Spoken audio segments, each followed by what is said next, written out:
Assalamualaikum. Okey, jumpa lagi kita dekat dalam channel Kak Hanim nak share. So hari ni Kak Hanim nak share lagi cerita pengalaman seram yang pernah Kak Hanim lalui. Okey, kali ni Kak Hanim nak cerita pengalaman seram waktu Kak Hanim bermalam dekat rumah pusaka moyang Kak Hanim. Okey, macam mana Kak Hanim boleh tidur dekat situ? Masa tingkatan 1 dulu, Kak Hanim sekolah dekat satu sekolah agama. Sekolah agama swasta. Jadi dia punya tempat untuk, sebenarnya dia ada asrama. Tapi disebabkan dia punya tempat tu terhad, jadi Kak Hanim ni sementara nak tunggu ada tempat yang available dekat asrama tu. Jadi Kak Hanim tumpang dululah rumah. Ada beberapa bulan dalam sebulan 2 bulan macam tu Kak Hanim stay dekat rumah nenek Kak Hanim. Lepas tu lagi sebulan setengah macam tu Kak Hanim stay lah dekat rumah moyang Kak Hanim ni. Lepas tu baru Kak Hanim masuk dekat dalam duduk, barulah ada tempat yang available dekat dalam asrama tu. Okey, sekolah yang Kak Hanim sekolah tu dia memang ada campur lah, ada yang duduk asrama, ada yang duduk luar. Tapi rumah family Kak Hanim yang maksudnya rumah parent Kak Hanim bukan dekat situ lah. Jadi tu yang terpaksa tumpang rumah nenek dan juga rumah moyang. Rumah nenek dengan rumah moyang tu kalau ikutkan rumah nenek tu jauh sikit lah, rumah moyang tu yang paling dekat lah dengan asrama tu, dengan sekolah tu. Okey, dalam ada satu malam tu dekat rumah moyang, masa tu dalam beberapa hari lah sebab Kak Hanim stay kat situ. Masa dulu kan Kak Hanim ni ada satu radio kecil tu lah, yang radio kecil kadang orang duk bawa dulu memang famous lah kalau budak asrama ada radio kecil. Dia macam ada area panjang macam tu. Dia bentuknya macam radio juga tapi radio tu size dia mini lah. Murah je, harga dalam RM10, RM5 macam tu lah. Kalau kita pergi kat pasar malam pun ada jual. Okay, Kak Hanim pun ada satu. Okay, Kak Hanim suka dengar. Dulu tak ingat dah radio apa, tapi dia orang suka satu segmen rancangan yang sharing cerita seram tu. Macam tu. Jadi masa tu dalam pukul 3 pagi, pukul 3 pagi lah dia punya sesi sharing tu.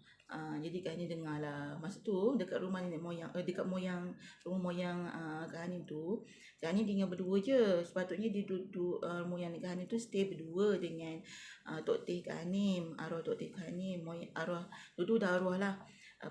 Tapi masa tu Tok Teh Kak Hanim tak ada, dia pergi buat umrah. Jadi Kak Hanim tinggal berdua dengan moyang. Okey. Sebab tu jugalah Kak Hanim daripada rumah nenek Kak Hanim pergi duduk tidur pula dekat rumah moyang tu sebab dia minta tolong untuk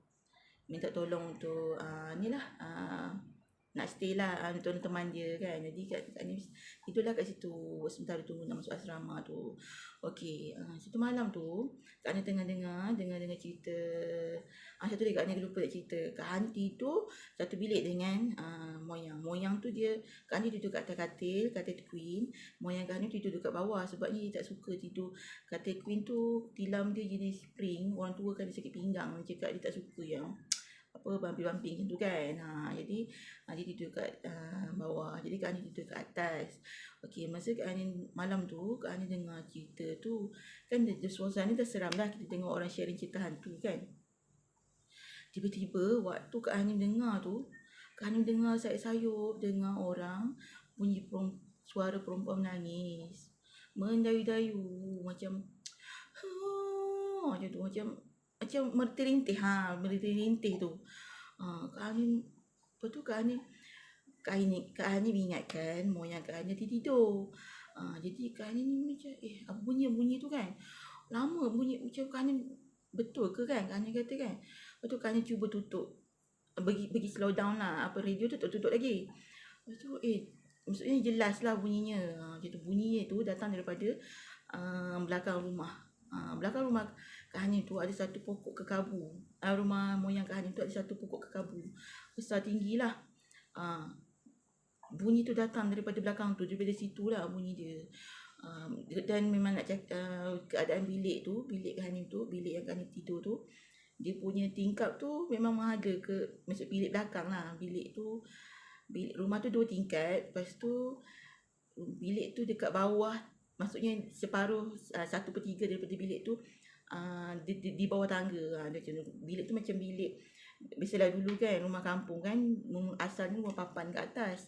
Lepas tu diorang tambah bilik rumah bawah. Rumah bawah tu lah ada batu separuh.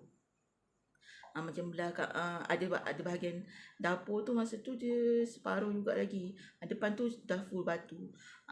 Dia tambah ruang tamu depan. Lepas tu ruang tamu depan tu pula ada satu bilik dekat ruang tamu depan. Lepas tu belakang sikit nak ke dapur tu, dia buat bilik guna plywood lah dinding dia. Jadi kita boleh dengar jelas lah kat luar. Dan kalau dorang, maksudnya kalau di dapur juga, kerana maksudnya terkena dinding yang untuk dekat dalam rumah tu pakai plywood, yang dekat dan dinding tu dia pakai dinding dapur yang bukanlah dapur sebenarnya, maksudnya separuh tu depan tu sikit dia buat dapur macam tu. Jadi yang melalui kat bawah tangga tu 1/3 tu kerana berada di bawah tangga lah bilik tu. Okey. Jadi tingkap tu yang tingkap maksudnya udara untuk dapat udaran bilik tu pakai tingkap yang menghala ke tu lah, dapur tu lah, menghala ke belakang tu yang ada pokok. Sebenarnya belakang tu bendang sebenarnya, tapi dia adalah pokok-pokok situ, pokok mangga, pokok apa nama tu, pokok kekabu tu, macam-macam pokok lah ada kan, mesti dah kampung kan. Okey. Lepas tu apa ni, Dayu dengar kan, tiba-tiba moyang Kak Hanim, dia ketuk tilam. Kita tutup, dia kata yang tu, disuruh tutup radio tu. Dan dia pun dengar suara orang Dayu tu. Lepas tu Kak Hanim pun tutup. Memang jelas lah dengar orang tu bunyi mendayu-dayu tu lagi. Jadi Kak Hanim dia pun dekat-dekatkan lah, walaupun duduk atas tilam, atas katil, tapi Kak Hanim duduk ujung-ujung katil yang dekat dengan moyang Kak Hanim duduk tu lah, baring dekat sebelah katil tu lah. Nak dekat-dekatkan diri lah dengan dia. Kak Hanim takut lah. Lepas tu Kak Hanim pegang macam tangan tu, Kak Hanim turun bawah, Kak Hanim turunkan ke bawah, Kak Hanim pegang moyang Kak Hanim lah, nak bagi rasa macam ada orang lah, sebab bilik tu dah gelap dah, memang dah tutup lampu lah. Okey. Tak lama lepas mendayu-dayu tu, benda tu sayup tapi dengar jelas lah. Okey. Tiba-tiba dengar derap kaki naik tangga. Bilik tu memang boleh dengar kalau apa yang memang, sebab dia pakai memang plywood, memang biasalah kan zaman dulu kan, memang kalau ada buat rumah, dia buat macam untuk bilik dalam rumah tu selalunya dia pakai plywood je lah. Lepas tu kita boleh dengar lah apa kat luar tau. Okey, tambah pula 1/3 daripada bilik tu dia berada di bawah tangga. Memang dia makan space tangga tu kan. Okey. Kayu nak naik rumah tu, tangga nak naik rumah tu kayu jugalah. Memang dengar prak naik tangga. Lepas tu masa tu Kak Hanim pun cakap dekat moyang Kak Hanim tu, Kak Hanim panggil Datuk. Kak Hanim kata, Kak Hanim bisik lah, pegang kan, Kak Hanim memang dah pegang badan dia. Kak Hanim kata, Datuk bunyi apa tu? Kak Hanim kata kan. Lepas tu Kak Hanim Datuk moyang Kak Hanim tu dia cakap, cakap tu, jangan tegur, dia kata. Tak ada apalah dia cakap macam tu. Lepas tu Kak Hanim dengar lah Datuk Kak Hanim tu macam baca-baca macam tu lah. Kak Hanim dah memang, tapi sebab dia ada kat Datuk Kak Hanim tu, Kak Hanim ni macam menumpang lah ketakutan tu. Macam tu sebab dia ada kan. Jadi Kak Hanim duk pegang je dia, agaknya dia dapat rasa lah Kak Hanim macam gigil kan pegang dia kan. Lepas tu dia pun macam pegang lah kita macam tu kan. Prap tu bunyi tapak kaki tu bersambung sampai ke atas rumah. Atas rumah tu rumah papan, memang kita boleh dengar. Rumah tu memang kat atas tu, bahagian tu kita boleh dengar kalau orang berjalan. Prap dia macam berlega-lega je kat atas tu tau. Dekat bahagian atas tu memang scary lah. Bunyi apa? Bunyi tu bukannya laju tau orang jalan. Dia macam memang bunyi dia memang scary. Dia jalan prap macam tu. Macam slow motion macam tu lah. Macam memang seram lah macam tu. Kan dia pun tak, lepas tu dalam ketakutan tu dia gigil tu, tiba Kak Ani cakap dekat Datuk, Kak Ani kata apa ni, yang mendayu-dayu tengok orang menangis tu memang tak henti-henti lagi. Itu memang kejap kuat, kejap sayup, kejap kuat macam tu. Tapi jelas lah dia bunyi-bunyi tu. Lepas tu Kak Ani cakap dekat Datuk, kata nak tidur juga kat bawah. Lepas tu kan sempit dia, Datuk Kak Ani tu pakai, moyang kayu tu pakai katil tilam single.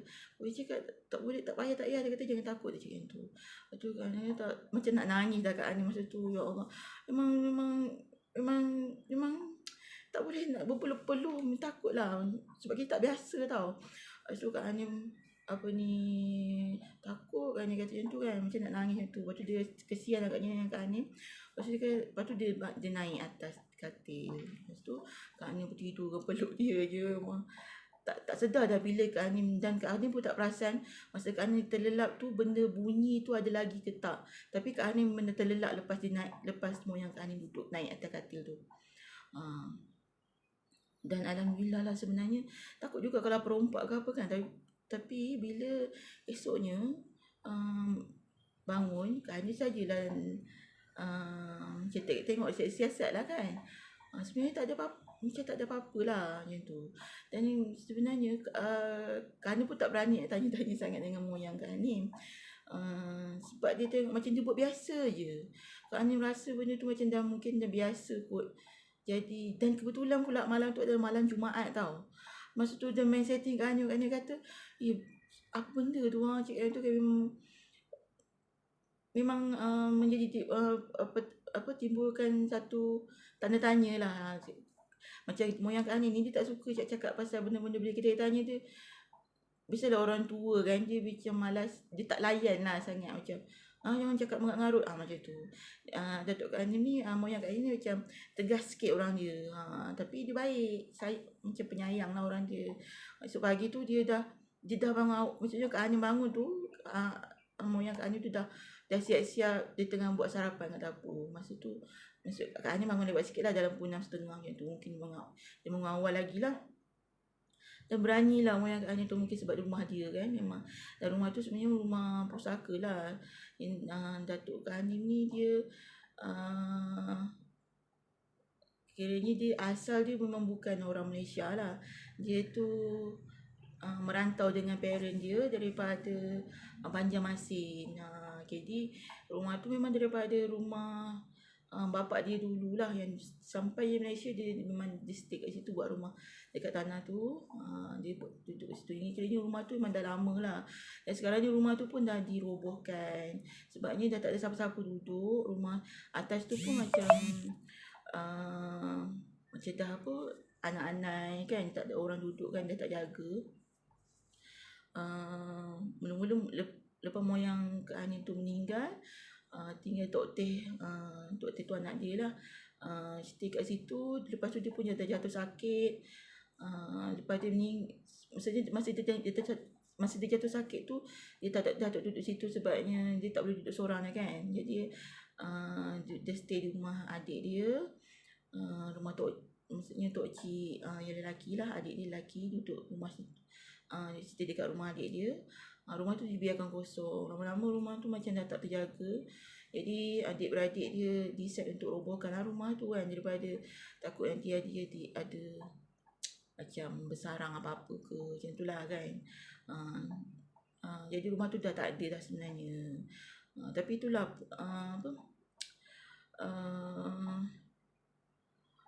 pengalaman lah memang.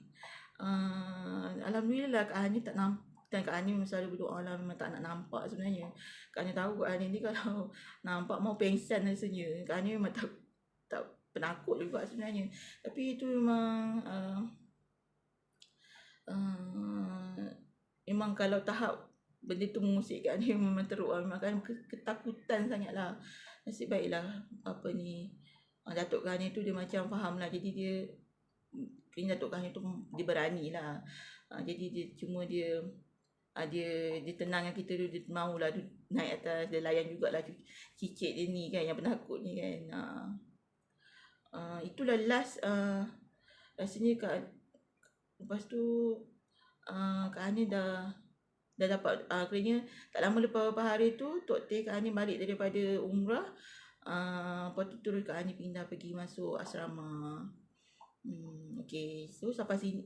So hari ni sharing Kak Hanim itu je, satu cerita je. Okay, kalau kita Kak Hanim akan share lagi dekat next video yang lain lah. So hari ni kita sempat satu story je. Okay, harap semua suka, semua harap sudi subscribe dan sudi tekan butang like untuk sokong video Kak Hanim ni. Okay, terima kasih semua. Bye, Assalamualaikum.